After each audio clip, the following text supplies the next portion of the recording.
Olá, olá, boa tarde, boa noite, bom dia, né? Dependendo de quem estiver assistindo depois. Estamos de volta aqui na segunda-feira para dar continuidade à leitura do nosso livro, O Sentido da Vida, de Contardo Caligares. Na última quarta-feira eu não consegui dar continuidade aqui à leitura devido a uma gripe, né? Uma virose que me acometeu aqui na terça-feira. Quarta-feira eu não tinha condições nenhuma de estar fazendo a leitura. Estou aqui hoje, vocês vão perceber que minha voz ainda está anasalada, que o nariz... Estou aqui em recuperação ainda. Mas enfim, vamos dar continuidade aqui à nossa leitura. A gente está pertinho do final do livro, talvez a gente consiga até concluir ele hoje. Na última leitura, segunda-feira passada, a gente começou o terceiro capítulo, o terceiro e último capítulo do livro, onde Caligares foi mais ou menos ali caminhando a respeito, né, pelo menos na minha compreensão, a respeito de diferentes perspectivas de sentido na vida, né, de coisas que dão sentido à vida de determinadas pessoas em determinadas gerações e por motivações diferentes, digamos assim. Bom, vamos lá.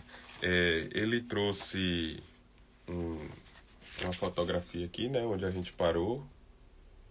Trouxe essa fotografia aqui da fascistas marcham sobre Roma, em meados de 28 ou 30 de outubro de 1922. Aí ele vai continuando assim, ó. Esse é um registro fotográfico de fascistas, presumivelmente nos anos 1920, no meio de um auto da fé. Eles estão queimando livros, documentos, objetos. Queimar hereges ou dissidentes com seus escritos, símbolos e pertences é uma forma extrema de estupidez. Mas há algo mais que torna essa imagem, para mim, quase intoleravelmente vulgar. O que é? É o segundo homem à direita, o homem de boné. Deixa eu voltar aqui na fotografia para eu encontrar esse sujeito aqui que eu não prestei atenção, não. Segundo homem à direita, um homem de boné. Ok. Como quase todos os outros, ele olha para a câmera, ou seja, para nós. Só que, mais do que os outros, ele está achando a situação engraçada. Isso em si poderia qualificá-lo apenas como um idiota, mas não se trata só disso. Ele está esperando algo de nós, seus espectadores, ainda hoje. Seu riso tem a ambição de ser contagioso. Ele supõe, em outras palavras, que nós, a um século de distância, também estejamos achando tudo isso engraçado. Uma grande parte do meu trabalho acadêmico é sobre os grupos totalitários, mas não é necessário recorrer a teorias complexas para entender que os totalitarismos teriam menos chances de existir e de se consolidar se nós todos, rigorosa e sistematicamente, nunca achássemos graça nas piadas dos idiotas. Nunca mesmo, e sobretudo quando nossa cumplicidade for covarde, como quando a gente se força a rir para não se indispor com um chefe ou para não contrariar a expectativa de alguém que imaginamos mais poderoso do que a gente. Nada atrapalha um idiota tanto quanto a eventualidade de que, quando ele conta uma piada, nem todo mundo ache engraçado ou sinta a necessidade de rir com ele. Não achar graça é realmente um mecanismo fundamental de oposição ao grupo totalitário, à base do dissenso. Mas estou racionalizando, estou explicando o que ele chamava a vulgaridade do fascismo pelo pedido constante de cumplicidade que de fato emana de qualquer grupo totalitário. Quem não está conosco, quem não acha graça, está contra nós. Claro, à espera de que sejamos cúmplices, nos humilha e nos rebaixa. Esse cara de boné pensa que somos todos tão covardes quanto ele. Mas suspeito que meu pai enxergasse no fascismo uma vulgaridade mais primária. O tipo de feiura que não exige explicação porque ela aparece numa espécie de juízo estético imediato. E era esse o escândalo para mim. Por um juízo estético, que me parecia pouca coisa. Ele tinha se engajado numa luta arriscada, para ele e para os seus. Sobretudo naqueles anos, mas também durante muitos anos depois daqueles, eu estava acostumado a pensar que o que movimentava uma vida são os juízos éticos, não os juízos estéticos. Li Kierkegaard justamente, muito cedo, e começando por um livro, Out, ou Isso ou Aquilo, que se inicia com aquela frase famosa: meu amigo, não tem outras alternativas, ou a vida estética ou a vida ética, que me impressionava como uma escolha entre a futilidade estética e a seriedade ética. Na verdade, o próprio Kierkegaard achava essa escolha bem complexa, sempre se perguntando se ele se permitiria uma vida amorosa ou ficaria, como ele decidiu por fim, fechado em si mesmo, tentando um diálogo impossível com Deus, que, claro, não lhe respondeu nunca. Pelo menos não como teria lhe respondido a mulher que ele amava, Regina Olsen. Mas a questão inicial e central em Out parecia mais simples aos meus ouvidos. Ou você vive pelos seus princípios, ou você vive à procura de sensações agradáveis. Dá para comparar? Aí aparece meu pai, que me diz que arriscou a vida não porque o fascismo contradizia seus princípios, mas porque o fascismo era vulgar. A primeira parte de Out é que Kierkegaard chama de Diário de um Sedutor, ou seja, de alguém que escolheu a vida estética. João, o sedutor, é uma espécie de beija-flor que voa de flor em flor, de prazer em prazer e não pousa nunca. No caso, o beija-flor deveria ser o meu pai, que agia por razões estéticas, mesmo na hora de decisões importantes, como a de pegarem armas para combater o fascismo. Agora meu pai não se parecia com João, o sedutor. Ele estava com a minha mãe e com a gente e praticava a medicina como uma missão, nos 7 dias da semana. Em suma, era uma pessoa muito séria que não parecia pular de galho em galho.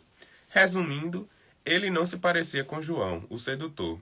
Dizia, sim, ter feito escolhas radicais a partir de uma apreciação estética, mas era como se ele levasse a apreciação estética muito a sério, talvez mais a sério do que um grande princípio, do qual, aliás, ele desconfiaria por estar provavelmente em livros escritos para tapar buracos nas estantes.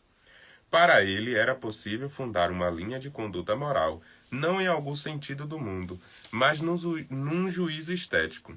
E, pensando bem, não é tão estranho, porque quando você quer realmente convencer uma criança pequena de que ela fez algo muito errado, você lhe diz que o que ela fez é feio. A gente usa a estética como recurso para ajudar uma criança a entender o que é certo e o que é errado, antes talvez que uma medida moral dos atos lhe seja acessível.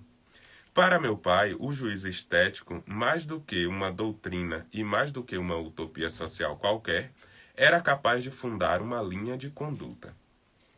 Certamente para ele, o juízo estético não avaliava só a arte ou a natureza, decidindo o que seria belo e o que não seria, mas também era uma atitude geral diante da vida, uma decisão, se posso me expressar assim, de viver belamente. Vocês sabem que pensar no juízo estético como uma espécie de critério moral é geralmente considerado uma atitude vergonhosamente hedonista, tipo, o cara gosta de sensações agradáveis.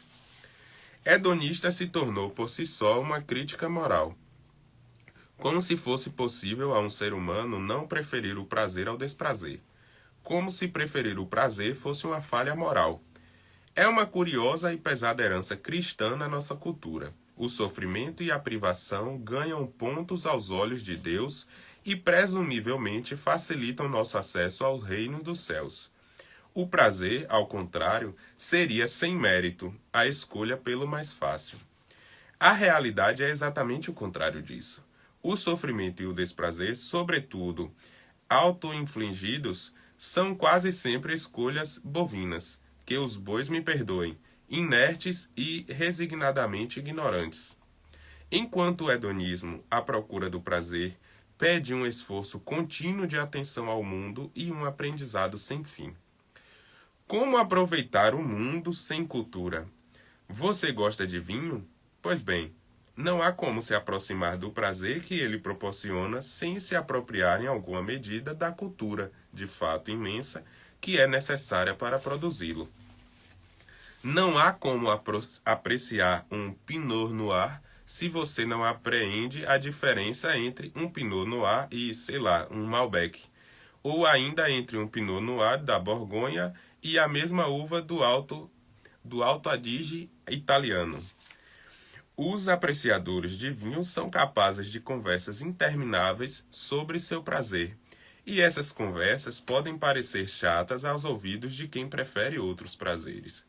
O mesmo poderíamos dizer sobre os apreciadores de charutos, de culinária, de cavalos de corrida puro sangue inglês, de moda do realismo flamengo do século XVII, de pratas e joias da Renascença italiana, de cachorros, gatos, netsuke eróticos japoneses do período Edo, etc. O hedonismo é um projeto de dedicação e atenção ao mundo, exatamente como o projeto de contemplar e apreciar uma obra de arte é um projeto de dedicação e de atenção à obra. Por isso mesmo, é quase delirante a censura que acusa a modernidade de ser hedonista e venerar os prazeres imediatos, como se hedonista fosse justamente quem tem pressa de gozar e curtir. Essa crítica do suposto imediatismo hedonista, o quero gozar já, que seria a vontade dos modernos, é a expressão de uma cultura que aposta sempre na mortificação da carne e na suposta luta contra a tentação. De fato, e infelizmente, somos uma sociedade muito pouco hedonista por nossas raízes cristãs, pelas quais o sofrimento e a penitência nos tornam merecedores, e também porque somos distraídos demais para sermos hedonistas. O hedonismo, assim como qualquer apreciação estética, exige uma extrema atenção do mundo, e ninguém é hedonista com o celular na mão. Alguém perguntará, não pode haver uma apreciação hedonista do celular, que por isso mesmo estaria sempre na palma da mão? Perdão. É uma possibilidade, claro. Outra possibilidade é que o celular seja um equivalente geral da nossa dificuldade em prestar atenção ao mundo, ou seja, de nossa constante distração. Tá interessante isso aqui, hein? Aviso aos turistas. A câmera do celular e a selfie inventaram um jeito novo e original de fixar eventos na memória. Imortalizamos o momento em que damos as costas para o evento, um monumento à obra de arte que seriam as fontes de nosso prazer. Estão vendo a Mona Lisa atrás de mim? Pois é, meu prazer, minha fruição sutil e intensa da obra acontece justamente enquanto olho para a câmera e para vocês. Rapaz, que curioso aqui, uma cutucada feroz, assim, sutil, mas feroz. Será que o celular e vocês atrás da câmera dele são meu verdadeiro objeto de apreço e fruição? Ou será que não sei mais acessar Mona Lisa alguma, distraído que estou, parênteses, sou? Pela câmera e pelo suposto sorriso dos amigos do Face, dos seguidores do Insta e do Twitter, etc. Outro aviso. Nenhum hedonista visita o Louvre num dia, nem em 3, aliás. A gente deveria entrar nos museus decididos a ver no máximo 3 quadros. É preciso fazer o luto dos outros. Mesmo se tratar de sua primeira visita, antes de entrar no Louvre, escolha de 1 a 3 obras das quais você espera alegria e prazer, que sejam famosas ou não, tanto faz. Ao entrar, pergunte em que sala elas estão, vá direto para lá e fique com elas 1 minuto ou a tarde inteira. De qualquer forma, ninguém aprecia mais do que 3 obras de arte na mesma tarde, simplesmente porque ninguém presta atenção em mais de 3 obras na mesma tarde. O problema do prazer estético é sempre, antes de mais nada, um problema de atenção. E um mundo de prazeres em uma promessa que se realiza só para quem sabe prestar atenção. Uma cultura distraída nunca será uma cultura hedonista, porque simplesmente nunca será uma cultura disposta a fruir a vida com uma intensidade que vale a pena. Um amigo me conta um caso, o qual não consigo saber se é um relato fidedigno ou uma piada. Tanto faz.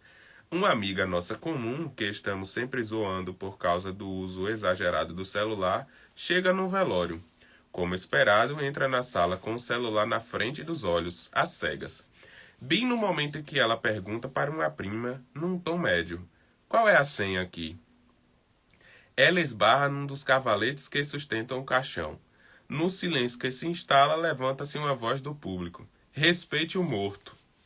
A nossa amiga sequer entende que a voz do público podia ser uma admoestação e, sem afastar o celular dos olhos, Convencida de ter recebido uma resposta, ela pergunta de novo, quase em voz baixa: caixa alta ou caixa baixa?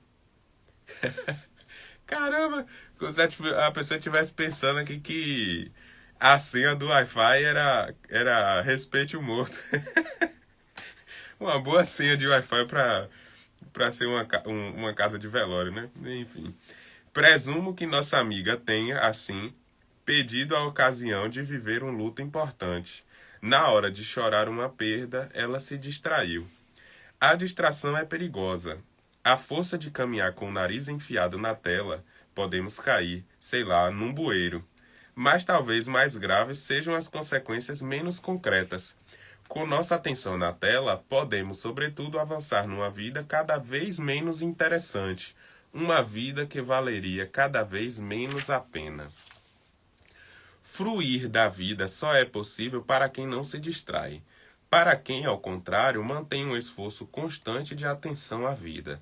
O esforço, obviamente, não garante que a vida nos reserve só coisas boas, mas a primeira coisa boa é a própria atenção às coisas da vida. A desatenção e a distração são perigosíssimas. Muitos suicidas, se não todos, morrem não de tédio, mas de tanto se distrair da vida. Pois de que adianta viver uma vida na desatenção? Por que valeria a pena viver uma vida que sequer parece exigir nossa atenção? O suicídio, aliás, torna-se especialmente atraente numa vida desatenta. Morrer se torna fascinante por ser um ato realmente excepcional. Se a vida não merece sequer minha atenção, quem sabe a morte seja, enfim, o único ato realmente digno de nota. Muitos adolescentes sonham com seu suicídio como se aquilo fosse o único ato pelo qual eles seriam levados, ou se levariam, a sério. Por isso mesmo, não é raro que eles simpatizem com o fascismo, que quase sempre alimenta uma fascinação erótica pela morte. Quem precisa viver algo extraordinário sempre olhará para a morte com uma certa simpatia. E quem precisa viver algo extraordinário, geralmente, perdeu o encanto do trivial e do cotidiano, ou seja, atravessa a vida como uma história entediante. Rapaz, achei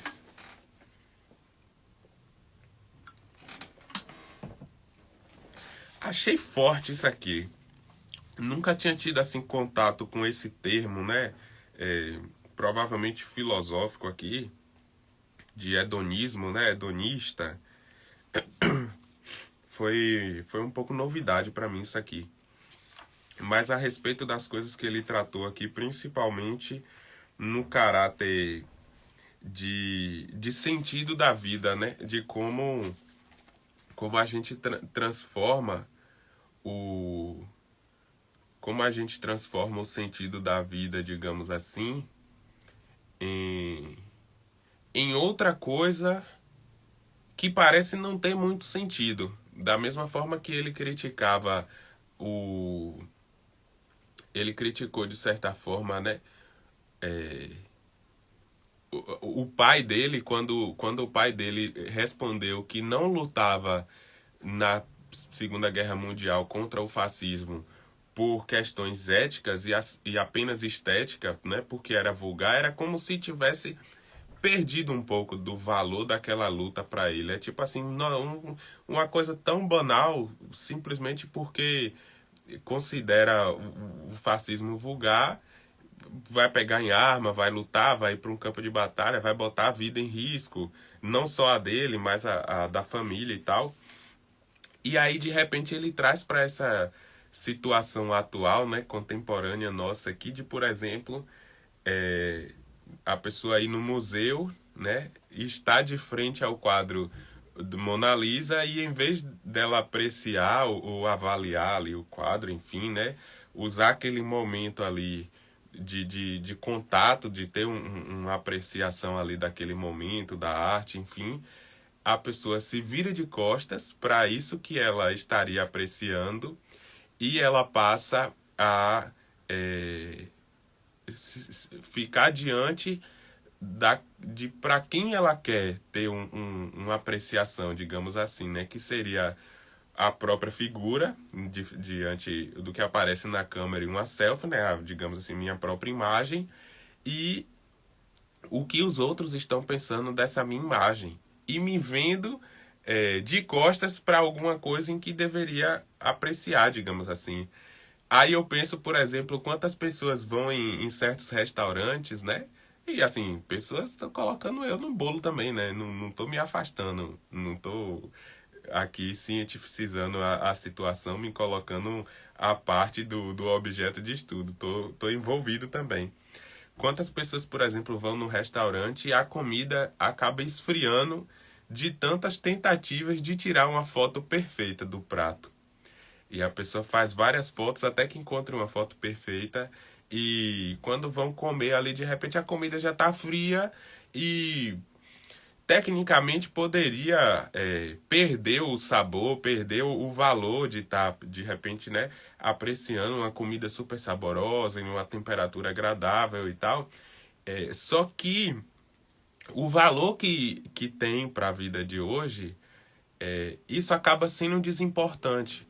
Então, tipo assim, o que importa é que a pessoa tirou uma foto perfeita daquele prato de comida daquele restaurante e conseguiu registrar isso para ser visto pelas outras pessoas e garantir para outras pessoas que ela viveu aquele momento, independente de que se aquele momento tenha sido horrível ou não. Por exemplo, tente visitar o Cristo Redentor num sábado, que você vai ver o inferno que vai ser de gente naquele lugar, que você não consegue admirar quase nada ali de tanta gente que tem. Aí você peleja para tirar uma foto, faz um sacrifício absurdo para você conseguir tirar uma foto diante do Cristo Redentor, que ali no Rio de Janeiro, que aí você teve uma experiência terrível, né? Terrível, você não conseguiu viver, apreciar aquilo ali, mas só o fato de você ter registrado numa foto e as pessoas que vão estar ali no Face, no Insta, no Twitter, julgando que você visitou o Cristo Redentor, elas vão achar que você teve uma experiência magnífica porque você foi ao Cristo Redentor. Assim, né? Devaneios aqui que a gente vai fazendo a partir da leitura.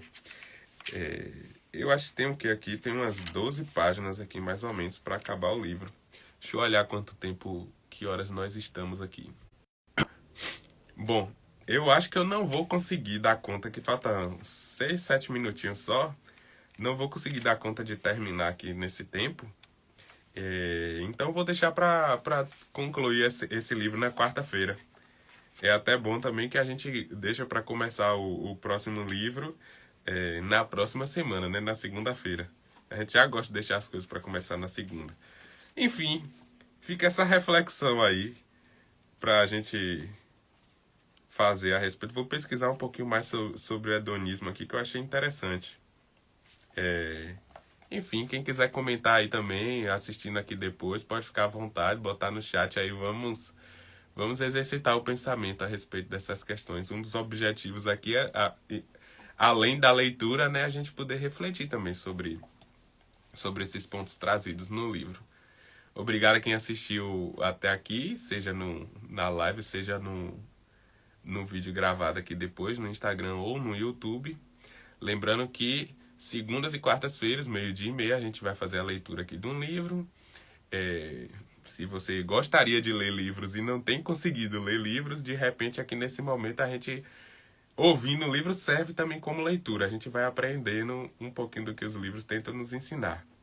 E às quartas-feiras, 18 horas, a gente tem novos episódios do podcast Aqueronta Movebo, viu? Não esquece de seguir aqui, de acompanhar a gente, se inscrever no canal do Instagram, seguir na plataforma de stream que você gosta de ouvir o podcast aí para estar acompanhando o nosso trabalho. E no link da biografia do perfil, seja aqui no Instagram ou no YouTube, tem um link novo lá, tem um grupo, o grupo do podcast, não é bem do podcast, né? É um grupo geral, assim, onde a gente vai acabar compartilhando lá todas as informações, assim, as novidades, enfim, grupos de leituras, estudos, coisas para quem está num campo de formação psicanalítica, mas coisas também que para aqueles que não estão. E talvez, eventualmente, seja mais interessante para quem está no campo de formação, né, participar desse grupo. Mas, enfim, fique à vontade e seja bem-vindo ou bem-vinda. Um abraço, até a próxima.